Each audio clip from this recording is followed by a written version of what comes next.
Bonjour à tous, aujourd'hui je vais vous présenter SQLmap, qui est un outil permettant de détecter et d'exploiter des injections SQL. On va commencer par voir rapidement ce que sont les injections SQL. Ensuite, je vais vous montrer comment installer SQLmap et comment l'utiliser pour détecter et exploiter des injections SQL. Avant de commencer, je tiens à préciser que vous ne devez pas utiliser SQLmap sur un site sans autorisation. Vous devez avoir l'autorisation du propriétaire du site pour l'attaquer. Une injection SQL est une faille de sécurité permettant d'injecter du code SQL dans une requête SQL. Ça peut généralement permettre à un attaquant de récupérer des données sensibles, de modifier des données, ou même dans certains cas, de prendre le contrôle d'un serveur. La cause principale des injections SQL, c'est le manque de validation des données entrées par un utilisateur quand elles sont réutilisées pour construire une requête SQL. Voici par exemple un code vulnérable à une injection SQL. Dans cet exemple, la valeur du paramètre getID est directement concaténée à la requête SQL. Un utilisateur malveillant peut donc injecter du code SQL dans la requête en modifiant la valeur de ID. Il existe plusieurs types d'injection SQL. Le type Boolean Based, l'attaquant peut déterminer si une condition est vraie ou fausse en fonction de la réponse du serveur. La Time Based, l'attaquant peut déterminer si une condition est vraie ou fausse en fonction du temps de réponse du serveur. Une Error Based, là l'attaquant va déterminer si une condition est vraie ou fausse en fonction des messages d'erreur envoyés par le serveur. L'Union Based, l'attaquant peut récupérer des données provenant d'une autre table en utilisant une requête Union, ce qui va lui permettre de concaténer les données et la stack queries. L'attaquant peut exécuter plusieurs requêtes SQL en une seule requête. Il peut les stacker. Certaines de ces techniques peuvent facilement être exploitées à la main, mais certaines sont plus complexes. Par exemple, pour les time-based, ça pourrait prendre énormément de temps. C'est là que SQLmap intervient en automatisant la détection et l'exploitation des injections SQL. Alors je ne vais pas rentrer dans le détail du fonctionnement précis de chaque type d'injection SQL pour le moment, mais si vous voulez en savoir plus, je vous mets des liens dans la description de la vidéo. SQLmap est un outil écrit en Python. Pour l'installer, vous pouvez simplement cloner le dépôt GitHub officiel. Vous pourrez simplement ensuite le lancer avec cette commande Python. SQLmap est également généralement présent dans les dépôts de certaines distributions Linux. Par exemple, sur Kali Linux, vous pouvez l'installer simplement avec le gestionnaire de paquets. SQLmap fonctionne en deux étapes distinctes. La détection de l'injection SQL et l'exploitation de l'injection. Alors c'est un outil très complet avec de nombreuses options. On va donc voir ensemble les options que je considère comme les plus importantes pour utiliser l'outil dans de bonnes conditions. Pour la démonstration, nous allons attaquer cette application qui tourne sur une machine virtuelle. Je vous mettrai le lien dans la description de la vidéo si vous voulez vous aussi utiliser cette machine virtuelle pour vos tests. C'est un simple ISO bootable, donc vous pourrez démarrer votre machine virtuelle directement sur cet ISO. La seule chose que j'ai modifiée dans la configuration de ma machine virtuelle, c'est que j'ai passé l'interface réseau en accès par pont pour me simplifier les choses et accéder plus simplement à cette machine. Si on regarde ce site, on voit que le paramètre ID est passé dans l'URL. Ce genre de paramètre, c'est généralement un bon candidat pour une potentielle injection SQL. On va donc utiliser SQLmap pour tenter de détecter et d'exploiter cette potentielle injection. Dans cette commande, on indique à SQLmap l'URL de la page vulnérable telle qu'elle est censée être utilisée normalement par l'application. Les paramètres level et risque permettent de régler le niveau de test et le risque de l'attaque pour le serveur. Plus ces valeurs sont élevées, plus SQLmap effectuera de tests et plus il sera agressif. Le niveau peut aller de 1 à 5 et le risque de 1 à 3. Plus le risque est élevé, plus SQLmap va tenter des attaques qui peuvent impacter les performances de l'application ou même la faire planter. Pour finir, on demande à SQLmap de lister les bases de données disponibles avec l'option "-dbs" en cas de succès. SQLmap va donc tester différentes techniques d'injection SQL pour voir si l'application est bien vulnérable, et si oui, pour voir quel type d'injection sont possibles. Quand on lance SQLmap, on voit qu'il commence par effectuer quelques tests. Tout d'abord, il va tester si la cible est stable. C'est important pour certains tests, notamment pour les attaques de type time-based, que la cible soit stable. Ensuite, on voit qu'il va tester si le paramètre get est dynamique. Il va ensuite faire ce qu'il appelle un test heuristique. Donc ça, tout simplement, il va ajouter une simple quote dans l'URL et voir s'il n'a pas un message d'erreur qui apparaît. Et là, c'est le cas. Si on ajoute une simple quote sur la plateforme, on voit qu'on a un message d'erreur. Grâce à ce message d'erreur, SQLmap a détecté que notre système de base de données était MySQL. Donc, tout naturellement, nous, on n'a pas spécifié de base de données en entrée, donc là, il nous demande s'il doit se concentrer sur les tests uniquement pour une base de données MySQL, en complément des tests génériques qu'il va faire sur tous les types de bases de données. On va répondre oui, c'est l'option par défaut. Il nous demande ensuite, il doit effectuer tous les tests pour MySQL pour le niveau et le risque qu'on a spécifié.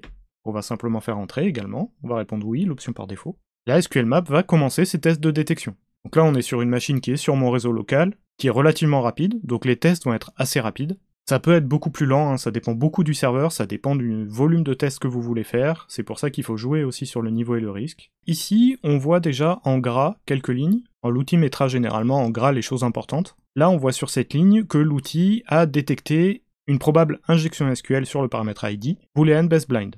Donc c'est intéressant. Un petit peu plus bas, on voit qu'il a détecté un autre type d'injection SQL, une error-based cette fois. Et là, il est en train de tester s'il y a des injections SQL time-based. Alors ça, vu qu'elles sont basées sur le temps, ça prend plus de temps. S'il est vulnérable, généralement ici, on va attendre un petit peu. Voilà, donc là, on voit qu'il a détecté que l'application était vulnérable à une injection SQL time-based. Et il a également découvert que ce paramètre était vulnérable à une injection SQL union-based. Et donc là, il finit par nous dire que le paramètre ID est vulnérable et il nous demande s'il doit tester les autres paramètres qu'on aurait demandé à tester. Maintenant qu'il a fini sa phase de détection, il va passer à sa phase d'exploitation. Alors on aurait pu ne rien demander, il aurait juste fait une phase de détection, mais nous on a rajouté le paramètre "-dbs", donc on lui a demandé de nous lister les bases de données présentes sur le serveur. Donc là, on voit qu'il nous a détecté deux bases de données. La première, Information Schema. Donc ça, c'est une base de données qui est systématiquement sur les systèmes MySQL. Et ensuite, on a une autre base de données qui est listée, qui s'appelle Photoblog. Alors ici, on pourrait avoir plusieurs bases de données. C'est pas parce que les bases de données sont listées ici qu'on y a forcément accès. On peut pouvoir les lister sans forcément y avoir accès. Mais en tout cas, l'attaque a réussi parce qu'on a pu lister les bases de données. Ça veut dire qu'on a pu manipuler les requêtes SQL pour qu'ils nous sortent la liste des bases de données. Maintenant que nous avons identifié les bases de données disponibles et que nous avons toutes ces informations, nous allons chercher les tables disponibles dans la base de données Photoblog avec l'option "" table.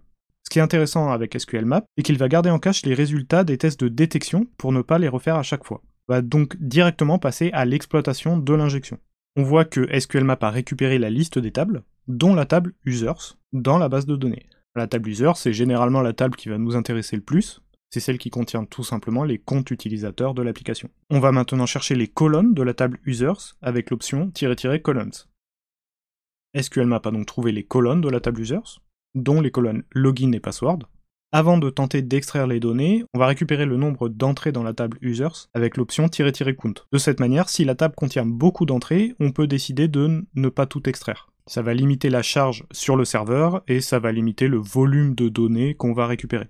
SQLmap a trouvé qu'il y avait une seule entrée dans la table users, on n'a donc pas à s'inquiéter de la quantité de données à extraire. On va maintenant récupérer les données de la table users avec l'option "dump". On va limiter l'extraction aux colonnes login et password pour ne pas surcharger la sortie. Donc ça c'est évidemment à adapter à vos besoins. Si vous ne spécifiez pas les colonnes que vous voulez récupérer, toutes les colonnes de la table vont être récupérées. SQLmap a extrait les données de la table users, on voit que les mots de passe sont hachés, ce qui en soi est une bonne pratique. Par contre, l'application utilise un hachage MD5, qui est une méthode de hachage qui est relativement facile à casser. SQLmap l'a d'ailleurs détecté et nous propose de tenter directement de casser les mots de passe. On va donc accepter et utiliser le dictionnaire par défaut de SQLmap. Si ça ne fonctionne pas, on pourra utiliser des outils comme Hashcat pour casser les mots de passe en utilisant la puissance de calcul de la carte graphique et en utilisant d'autres dictionnaires éventuellement plus complets. Ici, le mot de passe était simplement dans le dictionnaire de SQLmap. C'était un mot de passe relativement simple, donc ça a été extrêmement rapide à casser. Et on voit ici que dans le résultat de nos entrées, on a le login admin, le hash du mot de passe, et entre parenthèses, le mot de passe en clair qui a été cassé par SQLmap. On peut donc maintenant se connecter à l'application avec ses identifiants.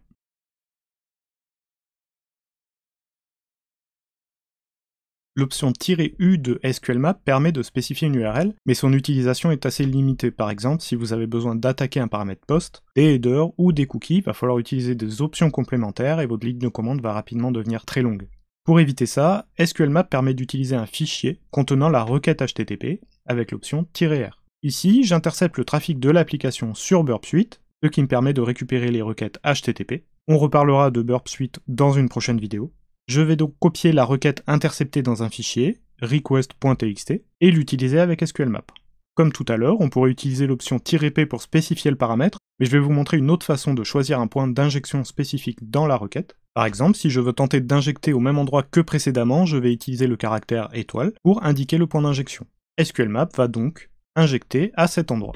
Attention, si le site est sécurisé en HTTPS, il va falloir ajouter l'option "-force SSL pour forcer SQLmap à se connecter en HTTPS. Ici, SQLmap nous indique qu'il a trouvé un marqueur d'injection, donc notre fameuse étoile, et il nous demande s'il doit l'utiliser. On va simplement faire entrer pour dire oui, c'est l'option par défaut, et SQLmap va tourner de la même manière que tout à l'heure. De manière générale, je vous conseille de privilégier cette approche. Ça permet d'être plus proche de la réalité, ça permet d'inclure éventuellement vos cookies de session. Si vous devez effectuer votre injection SQL avec un compte utilisateur, par exemple, en étant connecté, ça vous évitera de passer ce cookie de session en plus du reste. Si la configuration de la base de données le permet, il est parfois possible de lire ou d'écrire des fichiers sur le serveur. SQLmap permet d'exploiter ça avec l'option FileRead et FileWrite. Par exemple, si on veut lire le fichier /etc/passwd, on peut utiliser la commande suivante. Si ça fonctionne, SQLmap va récupérer le contenu du fichier et le sauvegarder sur notre disque. Il suffit ensuite d'ouvrir le fichier pour voir son contenu. Ici, SQLmap nous indique qu'il a bien récupéré le fichier, et il nous indique l'endroit où il a sauvegardé ce fichier sur notre disque. Il suffit simplement de l'ouvrir et on constate qu'on a bien récupéré le fichier /etc/passwd du serveur. Si on veut écrire un fichier sur le serveur, on peut utiliser l'option --FileWrite. Par contre, il va falloir trouver un endroit où écrire ce fichier. Il faut que l'utilisateur du système de base de données, donc le compte qui est utilisé pour faire tourner le système de base de données, ait les droits en écriture à l'endroit où on veut uploader notre fichier. Par exemple, généralement, on peut écrire dans le répertoire /tmp. Donc, si on veut écrire un fichier dans ce répertoire, on peut utiliser la commande suivante. Et si on regarde dans la machine virtuelle, on voit que le fichier a bien été uploadé dans le répertoire /tmp. Alors, ce qui est surtout intéressant avec cette commande et avec le fait de pouvoir uploader éventuellement sur un serveur, c'est si notre application est écrite en PHP, qu'on connaît le chemin du dossier de l'application web et qu'on peut écrire dedans. Alors ça fait quand même pas mal de conditions qu'il faut réunir pour que ça fonctionne, mais si c'est le cas, on pourra créer une backdoor PHP pour accéder au serveur. Par exemple, on va essayer d'uploader ce fichier sur le serveur. Donc c'est très simple, hein, ça va récupérer le contenu du paramètre getCMD et le passer comme une commande système. Donc on va exécuter des commandes système sur le serveur en tant que l'utilisateur de l'application web. Donc évidemment, on ne sera pas forcément en route, mais en tout cas, on aura un accès utilisateur standard au serveur. Alors attention, hein, c'est juste pour la démonstration, ne faites surtout pas ça sur un serveur public, vous donneriez un accès à votre serveur à n'importe qui trouverait votre fichier et qui comprendrait comment il fonctionne pourrait avoir accès au serveur. Vous ouvririez une brèche énorme sur le serveur que vous êtes en train de tester. Dans la réalité, il faudrait sécuriser cette backdoor à minima avec un mot de passe, ou utiliser des outils comme Weavly ou un reverse shell Meterpreter par exemple. SQLmap va donc écrire le fichier backdoor.php dans le dossier /var/3w du serveur. On pourra ensuite accéder à ce fichier pour exécuter du code PHP sur le serveur. Par exemple, ici, dans mon navigateur, si je vais taper sur mon fichier, et que je lui passe une commande, par exemple la commande id, qui va me donner l'utilisateur courant, on voit que ça fonctionne, et on voit que j'ai bien une sortie d'une commande système. Ensuite, à partir de là, je peux lancer tout un tas de commandes système, par exemple ls, qui va me lister les fichiers qui sont actuellement présents dans le répertoire courant qui lance mon script. Je peux récupérer le contenu d'un fichier, par exemple le contenu du index.php. Alors là, on voit que le navigateur a du mal à afficher un peu tout ça, hein, c'est normal, mais si on regarde la source de la page, on voit qu'on a bien récupéré le contenu du fichier, et de cette manière-là, on peut aussi récupérer des secrets, par exemple les identifiants de la base de données, et ensuite on peut tenter des choses un peu plus poussées, comme de l'élévation de privilèges, on peut tenter de devenir root sur le serveur, etc. Alors je ne vais pas rentrer dans les détails ici, mais sachez qu'il existe de nombreux scripts qui permettent de modifier les requêtes envoyées par SQLmap, de modifier son comportement. Par exemple, il existe des scripts pour encoder les caractères, pour ajouter des commentaires SQL, pour modifier les requêtes. Ça permet de contourner certains filtres mis en place par l'application ou d'exploiter des injections SQL plus complexes. Vous pouvez trouver la liste des scripts disponibles dans le dépôt GitHub de SQLmap, et je vous laisse également un lien vers le site Actrix qui décrit à quoi servent chacun de ces scripts. Voilà, c'est la fin de cette vidéo sur SQLmap. J'espère que vous aurez appris des choses. N'hésitez pas à me poser des questions en commentaire si vous en avez, et à vous abonner à la chaîne pour ne pas rater les prochaines vidéos.